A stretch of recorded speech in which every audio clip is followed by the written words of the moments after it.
Good afternoon everyone, welcome to Kinu and Mama's blog. আজ আমি চলে যাচ্ছি বোনের বাড়ি। তো মা আজকে স্পেশাল মেনু করেছে। মেনুতে ছিল চিকেন, ভাজা, লাল শাক, টক ডাল, ভাত আর ছিল স্যালাড। মার হাতে রান্নাটা ছিল ভীষণ ভীষণ ভীষণ টেস্টি। আজ সামার ভ্যাকেশন অলমোস্ট এন্ড হতে চলেছে, মানডে থেকে ছেলের স্কুল খুলে যাবে। তাই কটা দিন একটু বোনের বাড়ি যাচ্ছি, বোনের ফ্ল্যাটে কিছুদিন কাটাতে। সানডে চলে আসব, তাই জন্য লাঞ্চটা সেরে ফেলছি। জানি না আবার কবে একসাথে হতে পারবো।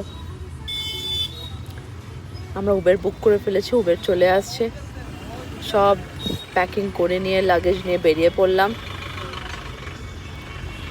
সবাই রেডি। তোমাদের সাথে একটা ছোট্ট মিনি ব্লগ শেয়ার করলাম। ভালো লাগলে please like, share, subscribe and do comment. Tata.